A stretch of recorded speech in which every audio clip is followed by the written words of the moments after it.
This video is sponsored on behalf of Dune Spice Wars. Please consider clicking the link in the description and the top comment of the video to take you to the Steam page for the game where they'll know I sent you. It greatly helps. Don't just search it, click the link. Dune Spice Wars is a real-time 4X game, so there's no turns or waiting for AI to make their moves. Instead, the world of Arrakis is alive, with ornithopters scouting the terrain, harvesters scraping the sands for spice, and military units constantly repositioning looking for weaknesses in enemy defenses. The world of Arrakis is also a hostile place with limited supply. Poorly conceived expeditions across the barren terrain can end in dehydration. Even the most well-planned campaigns can ultimately fall prey to raging sandstorms or, of course, the ever-present threat of sandworms.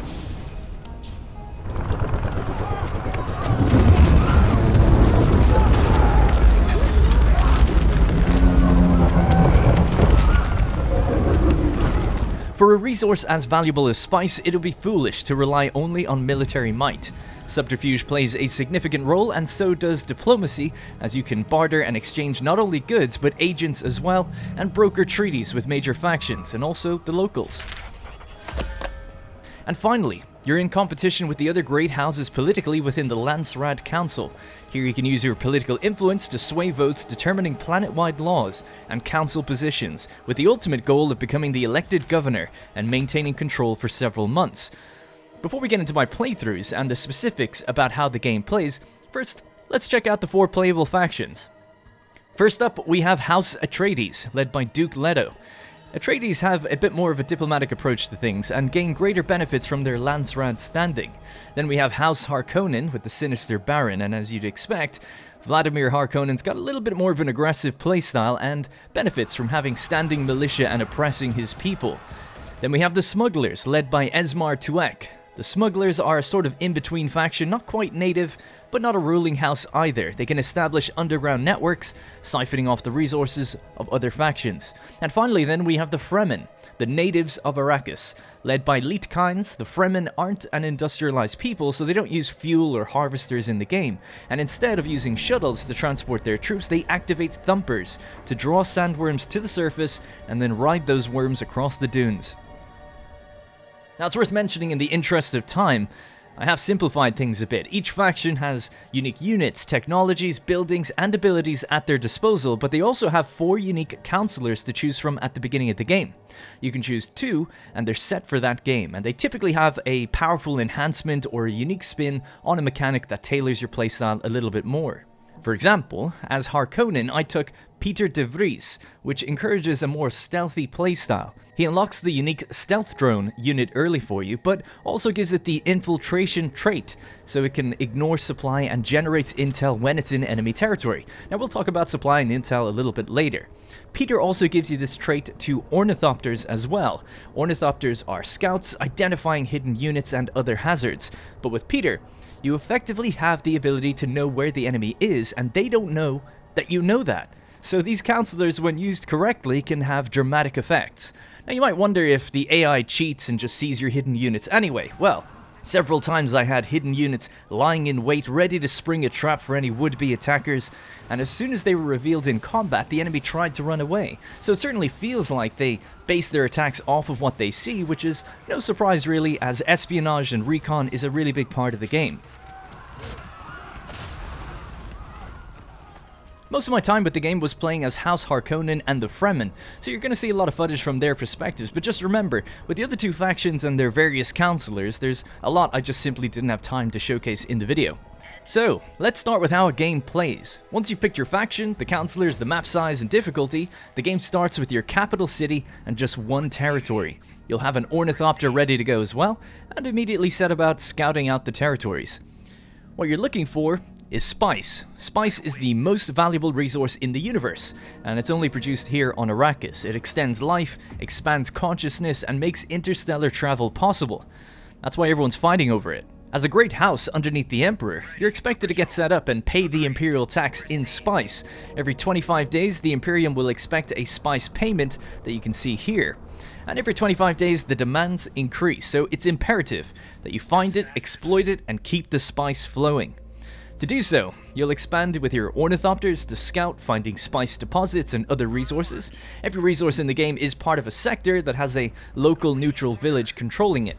If you're House Atreides, you can peacefully annex these locals if you have the resources, or, like everyone else, you can just take it by force. Now, once you got the sector under your control, you can begin building either economic, military, or statecraft buildings. When it comes to spice, you'll need a refinery, which produces a harvester automatically, and the harvester will scrape the spice over time. Now, making all this noise on the sand attracts massive sandworms, but you've got a little bit of time and a warning to lift the harvesters to safety if you detect worm sign.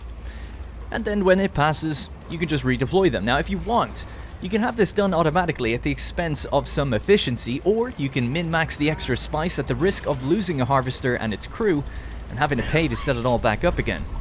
Remember, the game is in real time, right? So you could be paying attention to a fight somewhere and you look back right at the wrong moment.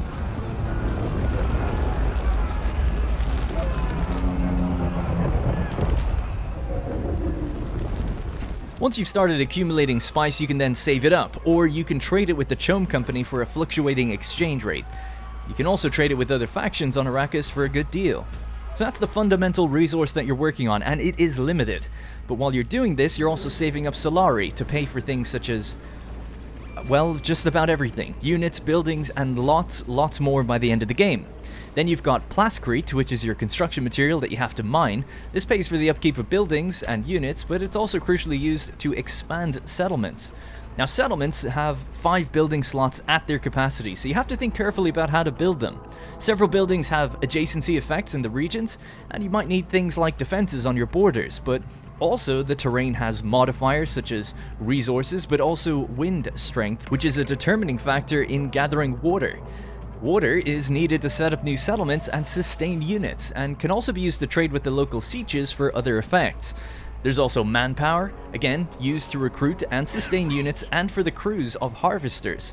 So as you can see, there is a lot going on, and it's all interconnected. The more you expand, the more you need to sustain units and buildings, so it's a very delicate balance. All of this expansion is in the name of gathering more spice and earning more hegemony. Now, this is essentially a scoreboard of dominance, and the first one to 25,000 wins the game. It's one of the 3 ways that you can win. You build hegemony by occupying territory, defeating enemy units, paying your spice tax on time, accumulating allied locals, completing discoveries, occupying unique landmarks, and by doing other various political maneuvers. Now, each faction also has one additional unique way to earn hegemony, and in the case of the Fremen, it's by producing as much water as possible. Hegemony also brings with it various unique faction benefits, the first one being, when you reach 2000, you unlock the ability to build within your main base. Now, these buildings offer powerful and often global benefits, such as increasing the amount of units you can field, and grouping these buildings together will then yield benefits to either your economy, military, or statecraft. In effect, it's just a place to spend large amounts of resource for long-term gains, and then to specialize your faction as it grows. As hegemony builds further, it unlocks unique faction benefits, and in the case of House Harkonnen, they gain a military power increase and recruit agents faster, so long as they have one of their settlements oppressed at all times. At 10,000 hegemony, the smugglers gain access to mercenaries without having to research them, and they become 20% more powerful as well. Now, while diplomacy is an option in Dune Spice Wars, there can only be one ruler of Arrakis. Therefore, the factions are effectively hostile to each other at all times, and what this means is, if factions cross borders into each other's territory, they'll typically begin to fight. However, this doesn't mean unspoken alliances cannot be achieved. Through trade deals and various temporary treaties, you can build up relations with other factions which will deter them from attacking you. The enemy of my enemy is my friend is very much in play at all times here, as factions try to keep each other in check constantly. The top dog is usually the target, and if they can't be beaten on the battlefield, they can always be weakened politically. But before we get ahead to politics, let's check out some of the actual battles. So every faction has a variety of units, from melee-focused infantry, ranged skirmishers, area of effect demolition units, and then more specific unique units such as stealthy infiltrators, snipers, mercenaries, drones, and various elites. Settlements can also house missile defenses and militia units that are weak but, can buy some time for your army to actually get to a troubled area. You have a very limited number of command points, so you kind of have to pick and choose where your military units can be placed so they can get around effectively. You can also pay for transport shuttles to ferry in units so long as you've built an airfield nearby. I had a really great back and forth with the Harkonnens in my Fremen campaign, where we were just bleeding each other dry, sending waves of units into each other's territories. Eventually, they sent 9 units into 2 of my territories at the same time, and I slammed down a thumper and rode a sandworm up behind them with my infiltrators. Now these guys do massive initial damage and helped me repel the attack, and it weakened the Harkonnens for long enough that I could start to push them back. Now I found using infiltrators also worked well against defenses. Just do some quick damage against the missile silos, take them offline, and then turn them back on the regular units. When I tried pushing further, however, the Harkonnens were doing the same to me, constantly ferrying units over to defend their territories and really making an effort to sort of have a last stand near their base. I just couldn't take it, so I ended up falling back.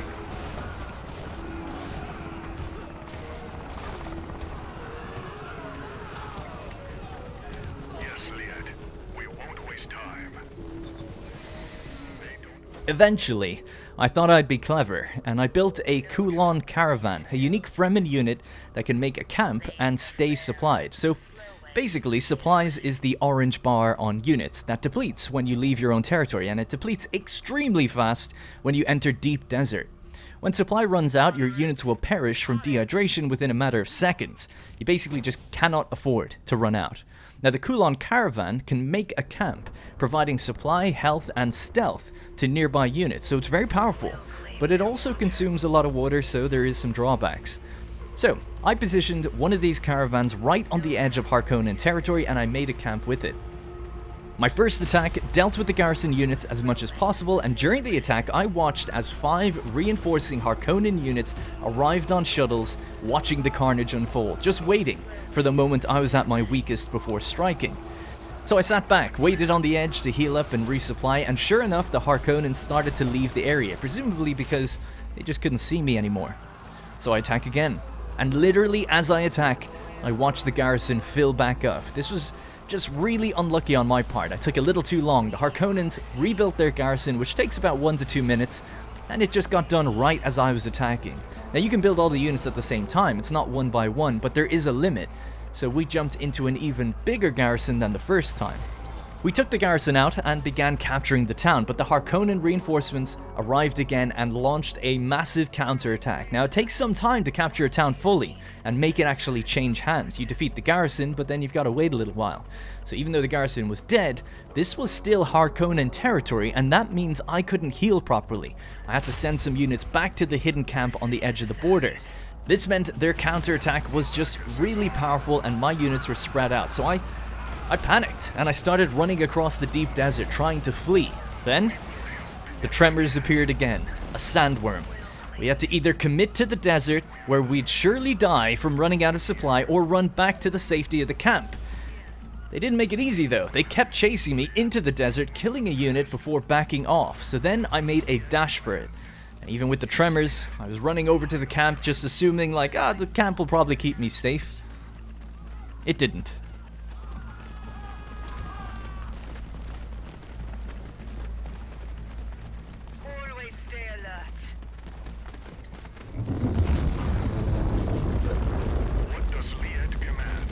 Now, I got a little lucky. One of the units that seemed like they probably should have died made it out, but these 2 units were now just stranded anyways, and they would never make it back. So that is what you're dealing with when it comes to combat. What can at first feel like simple units clashing is made much more complex and in-depth by some really great AI defending its assets, a hazardous supply system, and a nightmare waiting below the sand looking for prolonged fights or large groupings of units to try and disrupt. It's very, very good fun. Lastly, we'll move on and take a look at espionage and politics. Now, espionage is carried out by agents, which you accrue over time. Now, you can speed up that time through various developments and capital buildings, but also through events and resolutions in the Landsraad. Agents each have a trait, which depending on how much they infiltrate a particular area, they will yield back more rewards. Depending on the counselors you choose, agents can also have multiple traits or specific traits to tailor the playstyle a little bit more. Now you can assign agents to your rival factions, whereby they'll build up the intel resource and reach a new infiltration level within that faction. So if you place an agent on House Atreides, then over time you'll start to reach infiltration levels which reveal more about the territory, the units, and the counselors of that faction. If you want to prevent that from happening to you, you can place agents into counterintelligence, which can help in the capturing of enemy agents, which you can hold on to or you can use as leverage in a trade deal. On the right side of the screen, you have a list of missions where that intel resource you built up is spent. Now, completing missions successfully will grant you an operation. Operations are specific abilities that you can use throughout Arrakis. For instance, the most basic mission is a probe setup. You spend 50 intel, and in return, you get a probe operation so you can reveal a territory for 2 days. Missions can have complications though while they're being undertaken, which is what the easy, normal, medium, hard, and epic relates to. Agents can be captured, or dilemmas can force you to abandon them, or fork out more resources to keep them going. The mission also has prerequisites the harder they are, typically requiring more infiltration levels across the various disciplines.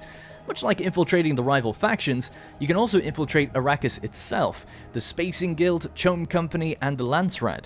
Doing so yields back specific resources, but it also grants you deeper levels of infiltration, allowing you to pull off more complex and rewarding missions. So basically, you have to decide where you want to place your agents, and in doing so, you can then undertake missions that can help your economy, reveal the enemy, or even force a ceasefire during a battle.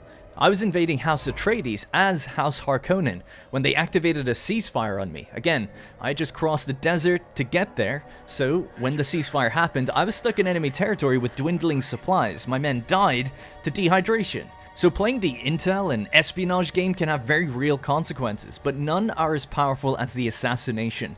You can completely eliminate a rival faction by assassinating its leader, a mission that requires 2 infiltration level on all disciplines, and takes place over 3 stages. It's a very heavy investment. You need at least 10 agents working on it, and that takes a lot of time. But if you focused it early enough, and in the case of House Harkonnen, you're willing to sacrifice your own agents to reduce the cost of the mission, it can be done. Lastly, we have the Landsraad Council. Now, every 20 days, the council convenes to determine resolutions that could affect all of those on Arrakis or specific factions. Each faction that takes part has some voting power, but they also can earn influence as a currency that sort of bolsters their votes. Now, in the case of the smugglers and the Fremen, they can earn influence, but they take a very long time to get any votes, if ever. On the top of the table, there are 5 charters. And these are elected positions that yield great benefits, but they also require certain things before they even become available, and then further requirements to the faction who actually gets elected to it. The ultimate charter is the Dune governorship, which requires 37 regions of Arrakis to be controlled, and 4 sieges to have been made allies, and this is in total, by the way, not just for one faction. Once it's open to election, then the houses and smugglers need to be in good standing with the Landsraad, and the Fremen need control of a majority of territory to be considered for election. I actually lost my game as the Fremen due to House Atreides completely dominating the charters while I was busy in my wars with Harkonnen. I hadn't quite noticed how powerful they had become, and they held the position for 60 days, where they became recognized as the official governor. For those wondering, that's about an hour of game time, and it's a situation where 3 votes will roll and they kept their position every time, so, you know, my bad. But it's all good, because when I played Harkonnen, I won my campaign. And that's going to be it for my video on Dune Spice Wars. I hope you found this an informative look into the game, which releases into early access today on Steam. I really had a blast with the game, and I look forward to seeing more from it. That's going to be it from me. Let me know what you think of the game in the comments. Please do consider clicking the link in the description as it helps me out. I was very happy when they reached out to me, because this has been a game I've been following closely since its announcement, and I'm so happy to see how good it is, and I hope everyone out there agrees. That's going to be it from me, and I'll see you in the next one.